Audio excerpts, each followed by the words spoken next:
Bonjour chers amis, mesdemoiselles, mesdames, messieurs, cher président de Civitas, monsieur Alain Escada.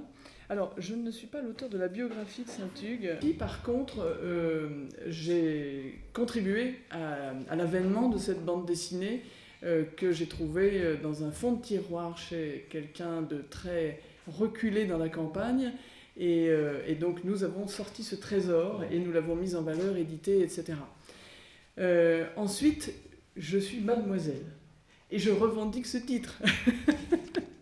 Donc je suis mademoiselle, donc je dis bonjour à mesdames, mesdemoiselles, messieurs, et j'ai commencé bien sûr par nos pères qui sont ici, et je remercie évidemment Civitas grandement de cette permanence, de cette puissance dans la durée, parce que créer des choses, créer s'enticher d'action, être dans l'activisme, c'est très simple, c'est à la portée de tout le monde, mais durer, c'est là qu'est la clé de notre réussite, qui ne fait aucun doute. Mais combien resterons-nous justement au bout du combat? Combien serons-nous à avoir tenu la distance? Parce que c'est une histoire de tenir la distance.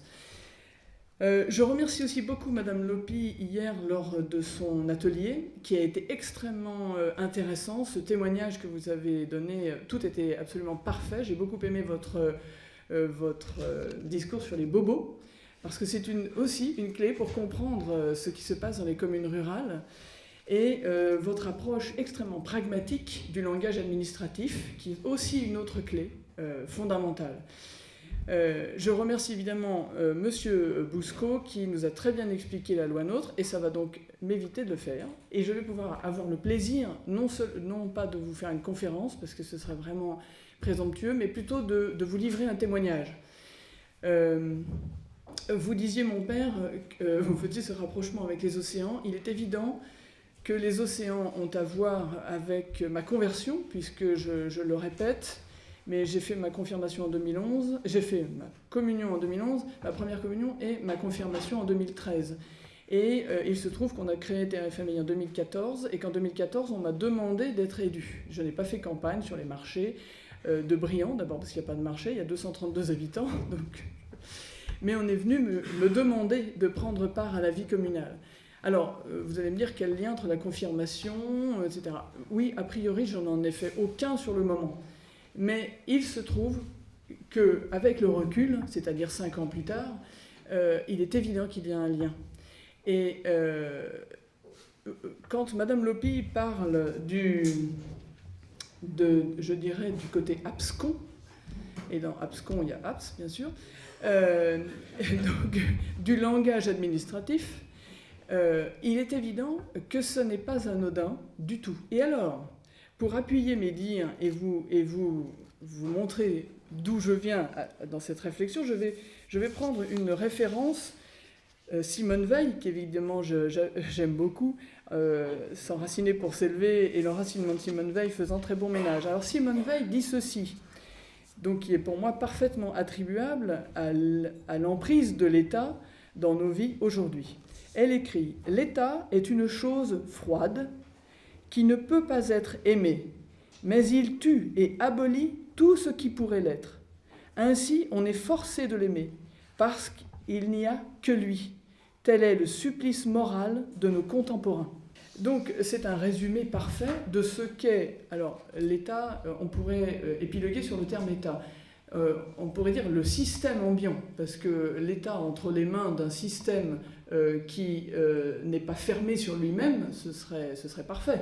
Or, l'État est entre les mains d'un système qui s'est déclaré omnipotent, c'est-à-dire qu'il est l'alpha et l'oméga de nos vies. On n'a pas le droit de remettre en cause.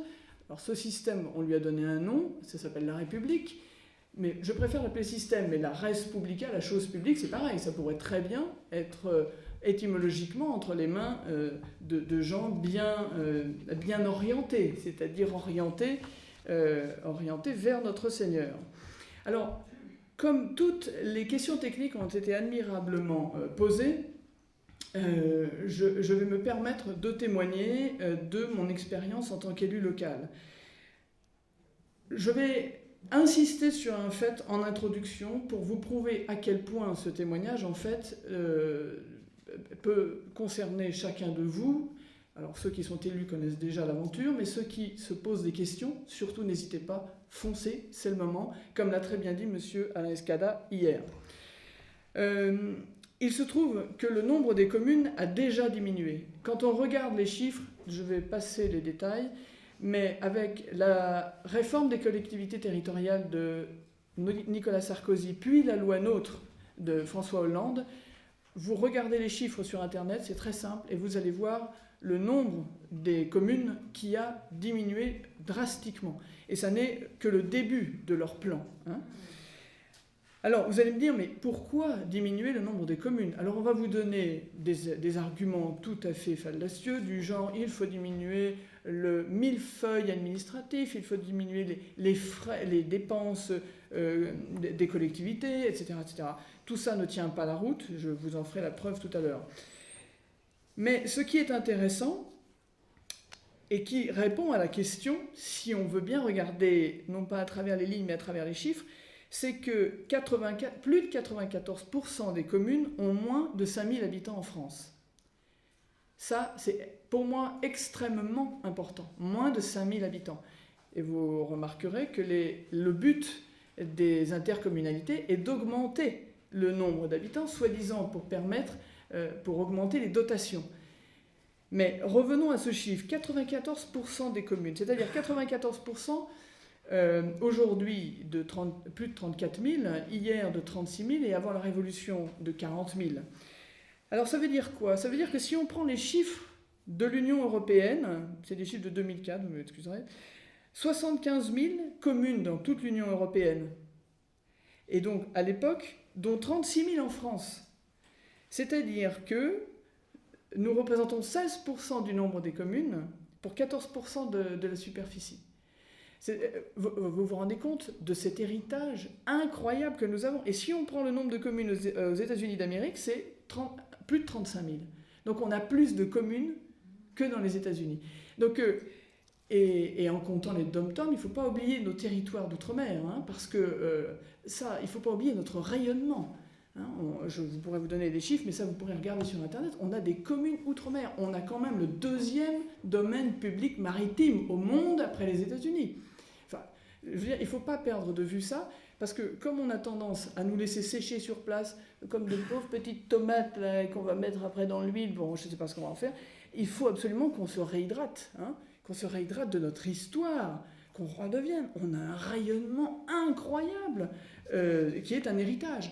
Et donc, ces 36 000 communes, c'est de la vascularisation. Nos rois qui ont fait la France ont... Et alors, c'est pour ça, quand on a affaire à des gauchistes, soit incultes, soit... quand je dis gauchiste, ça veut dire gauchi, hein, dans mon esprit. C'est-à-dire que pour moi, Sarkozy est gauchi, on est d'accord? C'est-à-dire que sur l'échiquier politique, il ne reste pas grand-chose de droitier, c'est-à-dire de recherchant la droiture, puisque précisément s'ils sont impliqués dans le système, c'est qu'ils sont ou corrompus ou corruptibles. Donc gauchis. Hein, on ne fait pas un meuble avec des planches gauchis. On les dégauchit pour faire des planches droites. Donc la recherche de droiture, on n'a pas dit qu'on était droit, nous. On dit on reconnaît qu'on est pécheur, donc qu'on est gauchis, et qu'il faut chercher la droiture. Hein. On ne nie pas le fait... Voilà, c'est pas nous qui disons que la perfection est possible sur cette terre. On n'a jamais dit ça. C'est la République qui dit « Nous, on est parfait. Alors tout ce qui n'est pas parfait, tous les ennemis de la perfection républicaine, pas de salut, et de la guillotine ou la mort sociale selon les époques. » Donc... il est quand même incroyable de se rendre compte de la valeur de cet héritage, de cette vascularisation incroyable. Et qu'est-ce qu'on peut faire de mieux sur cette terre que de créer tous ces petits points d'autonomie? Qu'est-ce qu'on peut faire de plus proche de la subsidiarité que tous ces points d'autonomie et d'exercice de cette liberté, de quoi? D'enfant de Dieu. Pas de cette liberté démocratique républicaine. Et c'est là où, si vous voulez, j'ai fait un gros effort moi-même. C'est pour ça que je vous parlais tout à l'heure de mon témoignage. C'est que cette claque de la confirmation, cet enchaînement avec l'élection m'ont remis les idées en place. Nous avons un héritage extraordinaire et il convient non pas de le garder dans la naphtaline, de le garder entre nous, mais de le faire rayonner.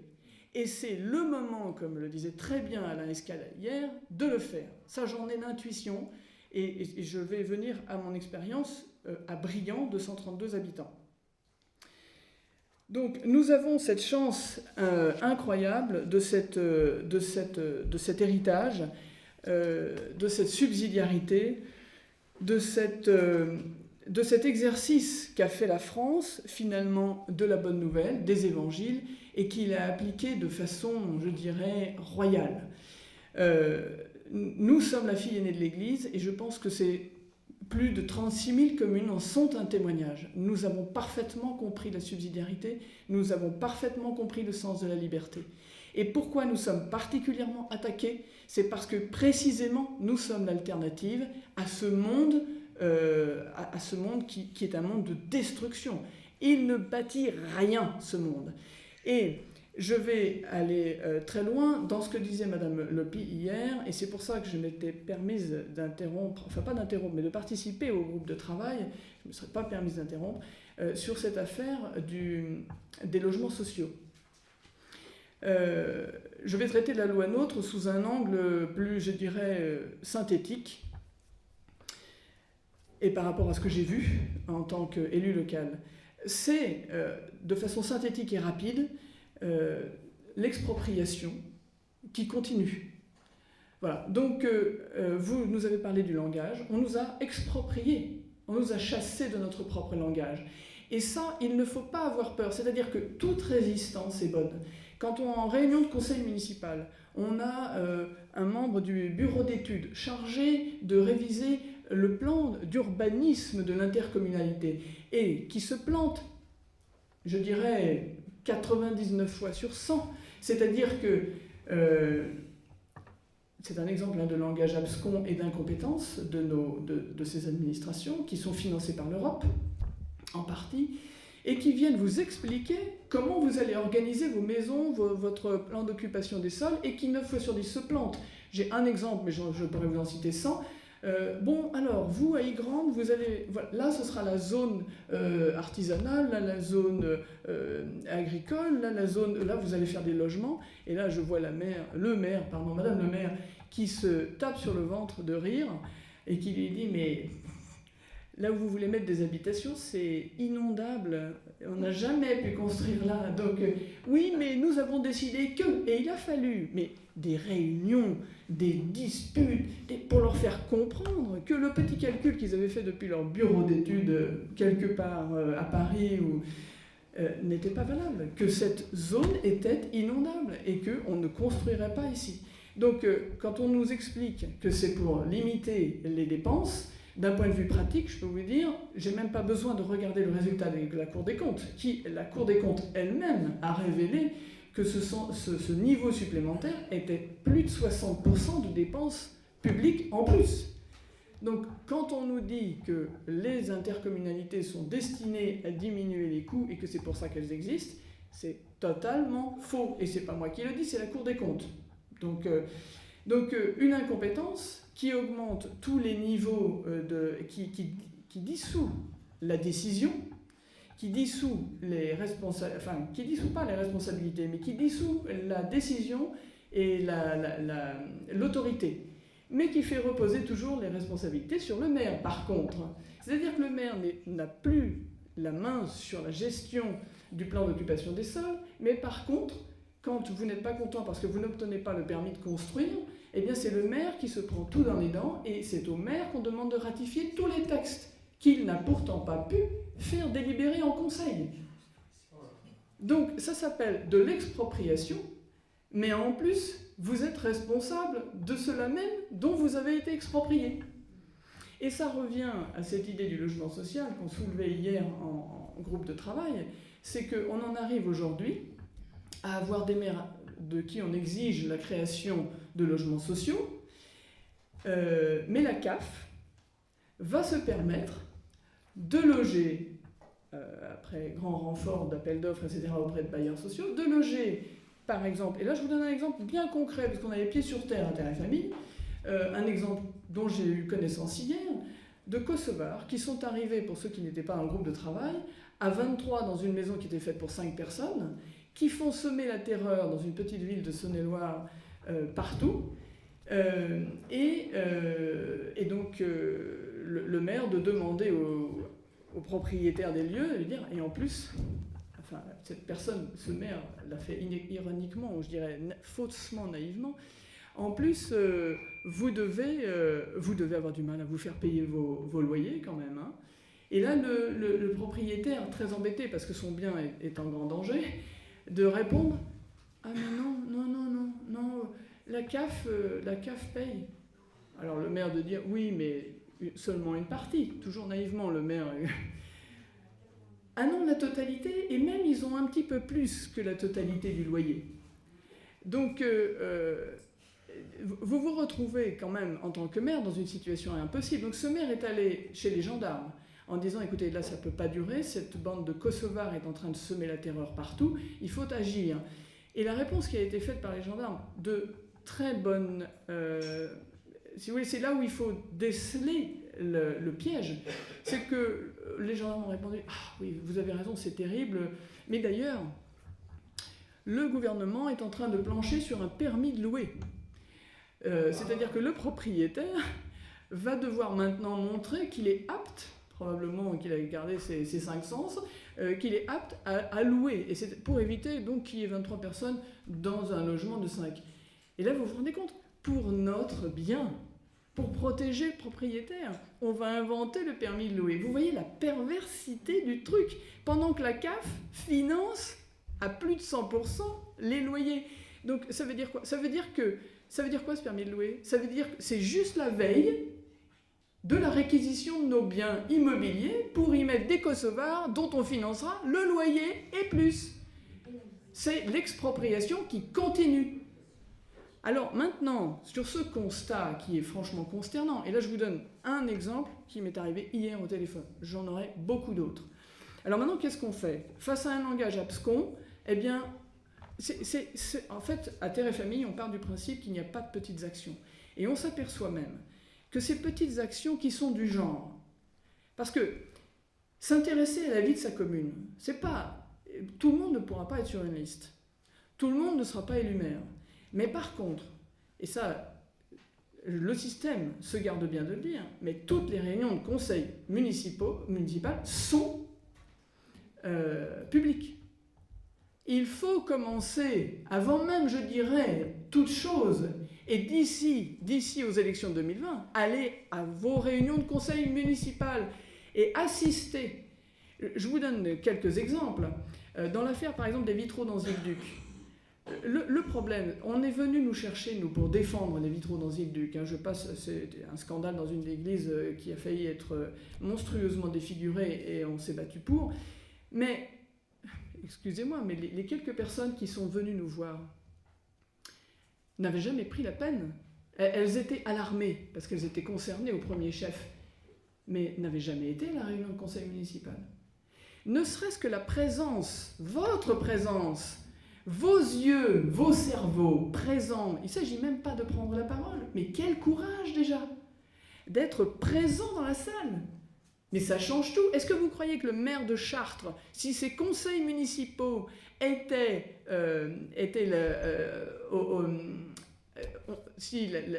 je dirais le public catholique de Chartres assistait aux réunions de son conseil, est-ce que vous croyez qu'il oserait entreprendre les travaux là, même y penser ?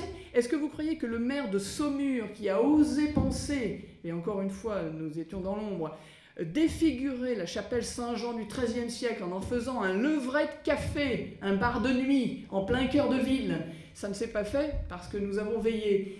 Mais est-ce que vous croyez qu'il aurait seulement pensé à ça si nous avions été dans la salle ?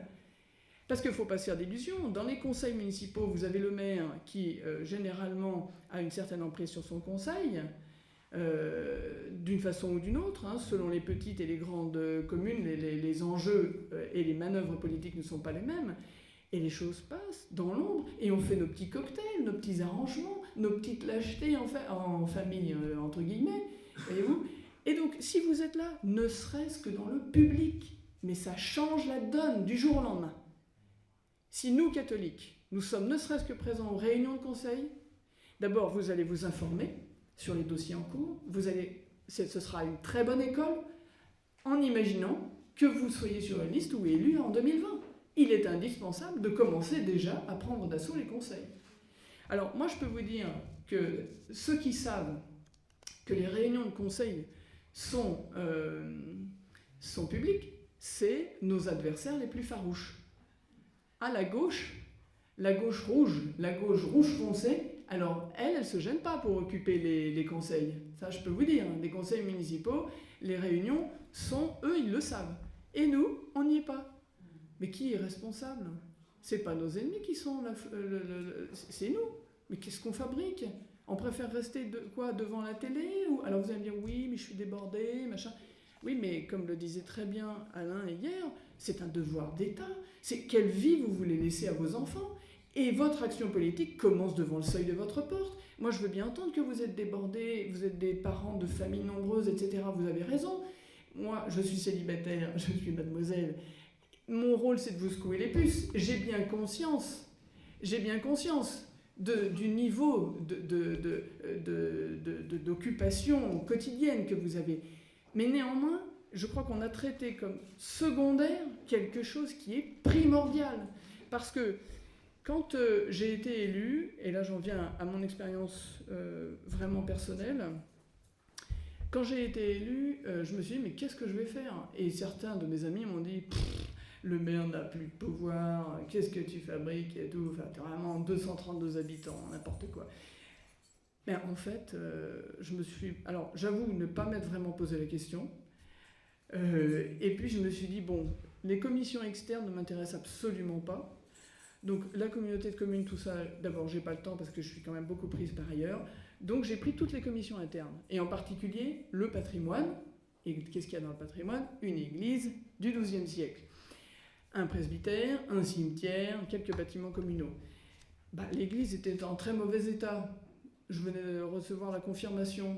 Alors, je me suis dit, il y a une logique. Alors, comme je m'amuse à dire, je ne l'ai pas fait au nom de la République, mais disons que le tremplin que m'offrait ce mandat d'adjoint, puisque je n'ai accepté que d'être adjoint et pas maire, parce que pour des raisons de présence, j'estimais que ce n'était pas très honnête, donc j'étais adjointe.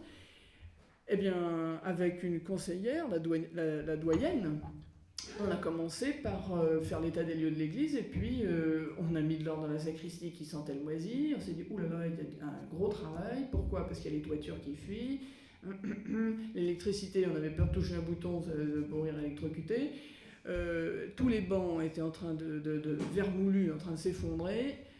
Ni une ni deux, on a restauré tout ce qu'on a pu nous-mêmes. Et puis, on a fait investir la mairie, à grand renfort d'arguments, et que je vais vous donner, pour restaurer la toiture, etc. Du coup, dans le même temps, on s'est dit, ce qui serait bien, c'est de dire le chapelet aussi. Bon, puis comme on est dans la zone d'influence de Sainte-Marguerite-Marie, on va dire tous les premiers vendredis de chaque mois, tous les vendredis de mai et d'octobre. Et puis comme on était responsable du bulletin municipal, on a mis les horaires du chapelet dans le bulletin municipal. Et là, je peux vous dire que nos adversaires, ils savent que les réunions de conseil sont publiques. Parce que là, ils sont venus pour me sortir du conseil municipal. Mais heureusement, j'avais 2 paysans conseillers municipaux qui leur ont dit « Vous avez un problème avec le bulletin? Parce que si vous n'êtes pas content, vous n'avez qu'à le faire vous-même. » Bon, voilà.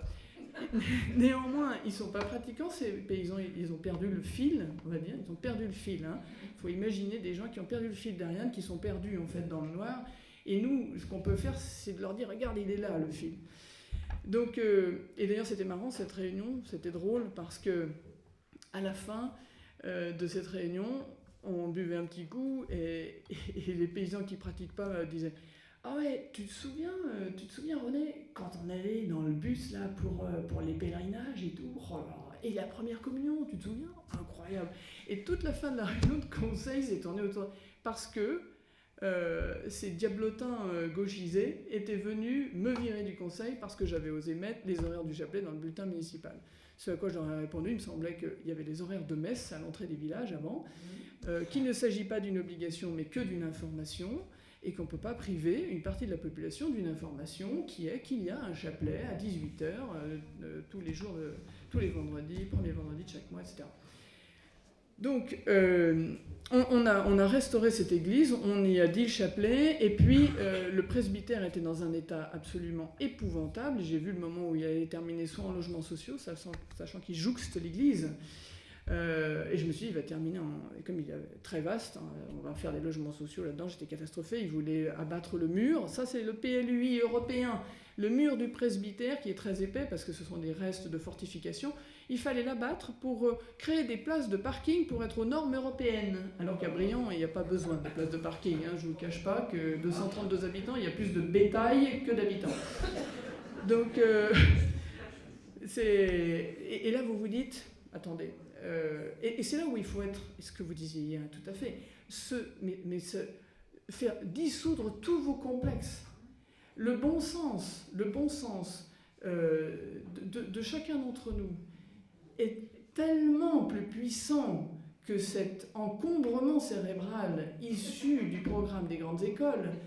Et je veux dire, dégagez-vous de tout complexe. Et c'est ce que moi je m'ingénie à faire dans les conseils municipaux, c'est de dire je comprends pas. Ben, je comprends pas ce que vous dites. Alors les gens quand ils disent Stéphanie Bignon ne comprend pas, je me lance pas des fleurs, hein, mais si elle ne comprend pas, nous aussi on a le droit de pas comprendre. Bah, qu'est-ce que vous dites là? Alors là, du coup, ils sont obligés de se justifier en face. Et alors là, c'est la panique à bord. Mais c'est très drôle, il faut oser le dire. Mais je comprends pas du tout ce que vous dites. Et alors, parce que l'arme secrète, c'est de nous exproprier de notre propre langage. Et comme le langage fait l'intelligence, au commencement était le verbe, eh bien, comme il fait l'intelligence, il nous exproprie de notre propre intelligence. Alors, non, monsieur, je comprends pas ce que vous dites. Je comprends pas. Et là, tout change. C'est micrométrique, mais par contre, c'est micrométrique. Mais quand vous êtes dans une assemblée, avoir le courage de dire « j'ai pas compris ce que vous m'avez dit », et ça demande un courage énorme, parce que vous vous dites « je vais avoir l'air de quoi, je suis pas le bonnet du coin, pourquoi ?» Alors vous préférez faire, ou nous préférerions faire « ah oui, c'est très intéressant, effectivement, très... ah oui, oui, oui », et puis alors, tout le monde sort ah oui, monsieur le président de la communauté de communes, monsieur le président du conseil, ah oui, fabuleux. Personne n'a rien compris. Tout le monde est en train de se faire avoir par le voleur chinois. Vous voyez, vous connaissez le principe du voleur chinois, hein? C'est un peu le principe du torero. C'est-à-dire, j'agite le voile, je fonce dedans, mais en fait, le taureau, il devrait viser le torero. Hein? Mais c'est le truc rouge. Ben voilà, alors on vous agite des draps rouges, et tout le monde... Olé, voilà. Et là, qui est-ce qui tire les marrons du feu, si ce n'est encore ce foutu système qui n'a qu'un seul but. Et c'est là où... alors, combien il me reste de temps, là? Il me reste combien? 25 minutes. Ah, 25 minutes. Oh, c'est formidable. Donc, du coup, et c'est là où ça devient vraiment... très intéressant, c'est qu'à partir du moment où vous les obligez à vous expliquer les choses, vous démasquez. Et c'est bien, alors là j'ai un petit peu sauté, mais c'est pas grave, c'est bien là qu'est la clé en fait, si vous voulez. C'est que une des armes, et on sait, c'est même l'arme du diable, c'est de faire croire qu'il n'existe pas. Et donc, pour faire croire qu'il n'existe pas, il est dans une logique d'esquive et de masque permanent. Et vous, quand vous dites tout simplement « j'ai rien compris », qu'est-ce que vous faites? Vous démasquez le mécanisme. Et là, ça paraît rien, mais encore une fois, j'insiste, ayons le courage de ces petits courages quotidiens qui vont nous permettre, parce que c'est quoi la finalité? C'est de reprendre possession de notre langage, de nos intelligences et de nos communes et de nos familles. Ce que je veux dire, c'est que si on se réfère encore une fois à Simone Veil, elle parle de ces ponts, de ces métaxus entre le sol, entre la terre et le ciel. Et la famille en est un, la commune en est un. Et l'exercice de la subsidiarité dans la commune est tel que, bien que le mandat de maire ayant été copieusement défiguré, reste au niveau communal et en particulier en dessous de 5000 habitants, où vous avez encore et en particulier aussi en dessous de 1000 habitants, une grande marge de manœuvre. C'est-à-dire que vous pouvez favoriser certaines choses au niveau des écoles, vous pouvez ruser, vous pouvez éviter certaines choses, vous pouvez repousser certaines choses, vous pouvez ne pas donner votre accord, vous pouvez et retarder la machine, retarder. Et pendant ce temps-là, vous pouvez aussi faire de la pédagogie auprès de vos populations. Et vous pouvez, et surtout, recentrer sur les choses essentielles et en dehors de tous les clivages politiques. Et c'est là l'intérêt de ces communes, de ces 94% de communes en dessous de 5000 habitants, c'est que là, vous avez une marge de manœuvre énorme parce que vous n'êtes pas pris dans les idéologies ambiantes. Et là, on a vraiment une possibilité d'action extraordinaire. Alors, nous, en fait, le cœur de Terre et Famille est né de cette alchimie. Il s'agit, comme disait Monseigneur Lefebvre, de ne pas mélanger, comme le ferait l'islam, le temporel et l'intemporel, le politique et le religieux. Il s'agit non pas non plus de les séparer, comme nous invite à le faire, ou plutôt nous oblige, nous contraint à le faire la loi de 1905, parce que ça, ce serait comme séparer la tête du corps, hein, c'est pas moi qui l'ai dit, ça a été beaucoup mieux dit, encore, l'âme du corps, on est mort. Et effectivement, notre corps social, qui refuse d'avoir pour maître le Christ, est mort. Il est parfaitement horizontal, et quand on est horizontal en général au long cours, c'est qu'on est mort en fait. Donc on est mort. Alors nous, Civitas, nous, apparentés Civitas, on est tous Civitas en fait, hein, on est d'accord. Qu'est-ce qu'on peut apporter dans une commune? Parce qu'il ne s'agit pas de se fondre, on a dit qu'il fallait voir ces petites réactions qui sont à notre portée au quotidien. Eh bien, ces petites actions, elles doivent être portées par quelque chose d'extrêmement puissant. Et nous avons, évidemment, S'enraciner pour s'élever vient du fait d'un constat très simple, c'est que si vous enlevez les églises des villages, si vous enlevez les cathédrales des villes, il n'y a plus de villes, il n'y a plus de villages. Alors vous allez me dire, oui, et les villes nouvelles? Que nenni, les villes nouvelles n'existent que parce qu'il y a des villes anciennes. Donc, le cœur de nos villes, je veux dire, on voudrait nous faire croire. Alors après, il y a un grand débat, les origines chrétiennes de l'Europe, de la France, etc. Non mais, on arrête tout, on arrête vos divagations d'énarques, là, et polytechniciens et consorts, et puis on regarde les choses, là, avec les deux pieds qui touchent par terre.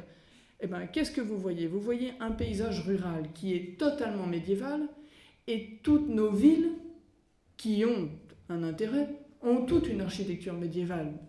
Donc, c'est quand même simple à comprendre. Et qu'est-ce qui est au cœur de la vie médiévale, si ce n'est la vie spirituelle? J'entendais... je ne sais pas si vous vous souvenez du professeur Benveniste qui a découvert la mémoire de l'eau en 1984. Et le professeur Benveniste est mort en 2004 à force d'usure et de combat pour faire admettre cette affaire de la mémoire de l'eau qui est quelque chose de passionnant et qui pourrait révolutionner la médecine et qui, à mon sens, prouve l'existence de Dieu, ou en tout cas fait partie des éléments qui prouvent l'existence de Dieu. Mais lui, ce professeur Benveniste, je le dis, mais de façon étymologique pourrie, par ce langage purement scientifique, à deux mots qu'il déteste, bien que maltraité par le système, et c'est là où il n'a pas compris, c'est là où on sent que nous sommes des handicapés de Dieu, il nous manque une jambe, hein, il y a un truc qui nous manque au niveau sociétal.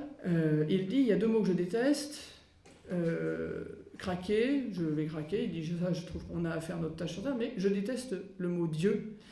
Et il donne comme exemple, c'est qu'à Paris, si on avait construit des égouts avant de construire des cathédrales, on aurait évité des milliers de morts. Et là, vous vous dites, attendez, ce monsieur, ce professeur que je suis, au sens, je comprends ses travaux, je comprends à travers quoi il est passé, etc. est capable de déraisonner à ce point-là. Donc nous, qui ne sommes pas professeurs en médecine, qui ne sommes pas énarques, qui ne sommes pas polytechniciens, qu'est-ce qu'on peut apporter à tous ces gens-là qui sont perdus? Parce que ce monsieur Benveniste, il est mort en 2004, il est mort en quelque sorte de désespoir. Il est mort, et j'aurais aimé pouvoir, moi, le connaître avant et lui dire, mais vous voyez, on aimerait pouvoir voir ces gens et leur dire, mais aussi intelligents que vous êtes, il vous manque quelque chose de fondamental. Et c'est ça que nous ne devons pas avoir peur d'apporter, quels que soient les gens qu'on a en face. Quels que soient. Et donc, je vais vous donner un exemple très concret après être parti dans mes divagations. Nous avons eu une réunion. C'est enregistré, ça? Oui, c'est enregistré. On pourra faire des coupes ou pas? On peut faire des coupes? Pas sûr. Bon, alors je vais être prudente. Donc du coup, nous étions dans une réunion. Avec tous les maires du canton, plus notre évêque, avec lesquels j'ai les meilleures relations du monde. Très franches, néanmoins. Et donc, cette réunion avait... le sens de cette réunion, c'est que nous sommes dans une région très agricole et orientée vers l'élevage. Et l'élevage va très mal, pour de multiples raisons. Et donc, Monseigneur vient pour essayer d'apporter ce pansement à nos âmes et de ruraux maltraités. Et puis, la fin de la visite du foirail, parce que nous avons une foire aux bestiaux très importante dans la région, nous terminons la réunion dans la salle de conseil. Et je vais passer certains détails, mais ce qui me paraît essentiel, c'est qu'à un moment donné, Monseigneur nous explique que les moyens du diocèse ne permettent pas d'investir dans la restauration de nos petites églises. Chacun de nos petits villages a son église. Et donc il fait faire le tour pour chacun d'entre nous où en sont vos petites églises. Et chacun de dire, moi j'ai les gros travaux, et on y est à la messe une fois tous les 3 mois, etc. etc. Et puis arrive mon tour, et moi je dis, à Briand ça va pas mal, nous on a la messe tous les jours. J'ai oublié de vous dire que j'ai fait venir un prêtre qui vit maintenant dans le presbytère. Ça, dans la partie restauration, la partie action, j'ai donc fait restaurer le presbytère et installé un prêtre retiré, qui dit donc la messe de Saint-Pie V quasiment tous les jours à Briand, 232 habitants. Et nous avons fait une magnifique, d'ailleurs...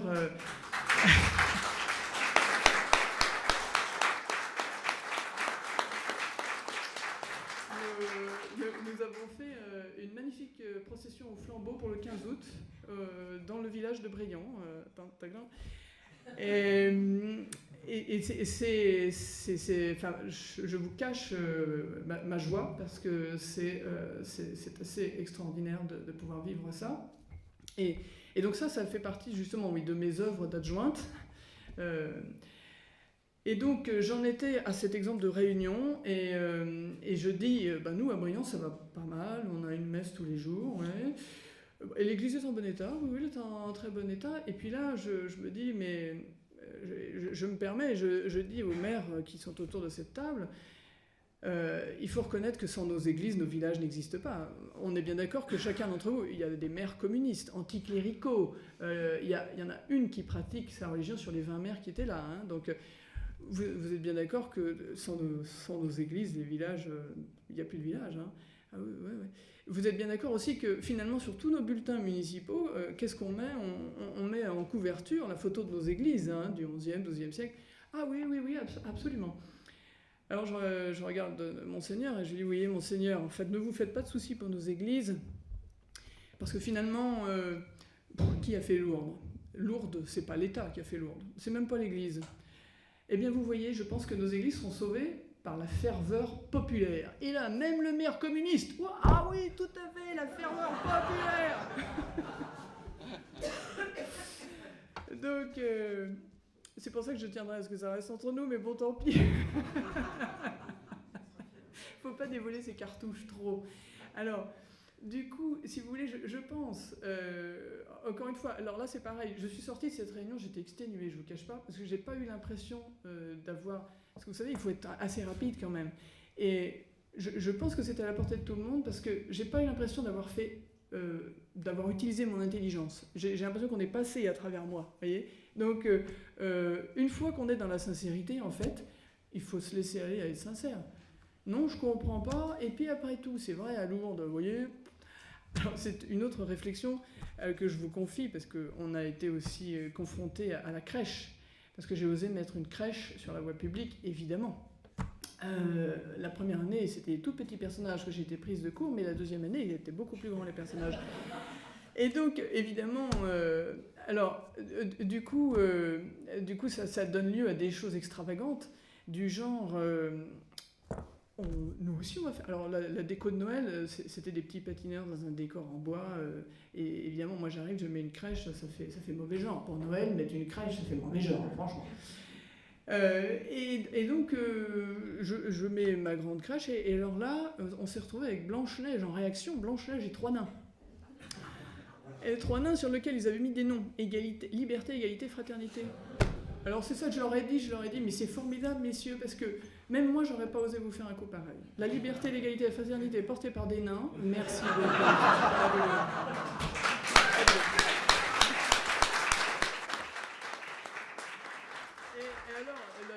Il se trouve que cette année, l'année 2015, a été particulièrement tumultueuse parce que la fin d'année 2015, parce qu'il y avait l'affaire d'Anzilduc, il y avait tout ça. Et donc je suis invité dans un village, non loin de là où j'habite, puis après j'arrêterai, non loin de là où j'habite. Et alors dans ce village, je suis invité par les notables du coin. Et on me dit, formidable pour Anzilduc, fabuleux, vraiment très bien, etc. Et puis il me raccompagne à ma voiture. Et il me dit, c'était près de Noël 2015, vous voyez, non mais regardez. Donc on était au dos d'une collégiale, d'une magnifique église du XIe siècle. Il me dit, mais vous vous rendez compte, dans une des plus belles maisons, là on sort d'une des plus belles maisons, des gens qui ont donc tout pour réagir, on est d'accord, hein, qui n'ont pas de problème de fin de mois, etc. Qu'on se sente concerné. Hein. Moi, tous les matins, c'est ce que je me dis. Hein. Je me dis, est-ce que tu es allé au bout de la question? Voilà. Et alors... Ce monsieur me raccompagne à ma voiture, me dit vraiment c'est formidable pour Anzilduc, tout ça, c'est vraiment bien et tout. Puis il me dit, mais regardez Stéphanie, Merlin l'Enchanteur et la fée Clochette pour fêter Noël. Non mais moi, ça me met dans tous mes états.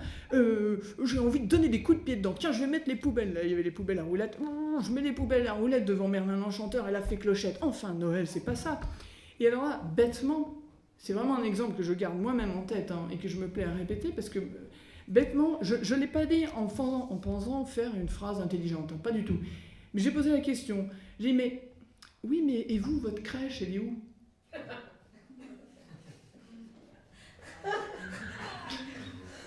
Alors, je l'ai laissé là. J'ai dit, bonsoir monsieur. Manifestement, il n'y avait pas de crèche. Donc, évidemment, attendez, on ne met pas de crèche. La nature a horreur du vide. Pourquoi pas Merlin l'Enchanteur et la fée Clochette? Et vous voyez, mais je vous dis ça, c'est une découverte que je fais, que je vous confie.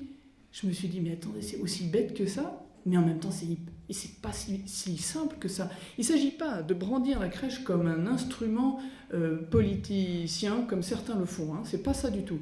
Mais c'est en toute sincérité, qu'est-ce que vous voulez avoir sous l'œil à l'approche de Noël? Est-ce que vous voulez la fée Clochette ou est-ce que vous voulez la Sainte Famille? Moi, je ne le fais pas en disant vive l'identité, je mets ma crèche. Non, c'est simplement que j'ai envie, moi.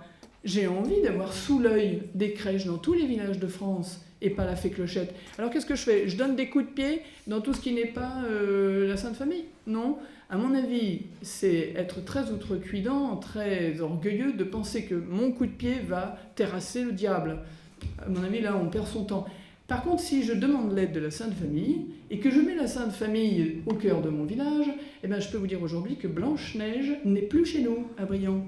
Il n'y a plus de Blanche-Neige. Après 5 ans de mandat, Blanche-Neige a disparu. Et le village hollandais avec les petits patineurs aussi. Mais c'est pas moi qui l'ai fait, c'est la Sainte Famille. Comment voulez-vous rivaliser devant la Sainte Famille? Je veux dire, la fée Clochette ne peut pas durer. Vous voyez, c'est pas nous qui menons le combat. Hein. Nous, on est là pour être sincères. Et si on est sincère, alors on va jusqu'au bout de la question en toute simplicité, c'est-à-dire avec des armes extrêmement simples. Et pour terminer, Ah non, il me reste encore un petit peu de temps quand même. Enfin, je pourrais laisser un peu de temps pour les questions, mais du coup, je termine sur une phrase de Simone Veil qui dit « Qui est déraciné, déracine. Qui est enraciné, ne déracine pas. »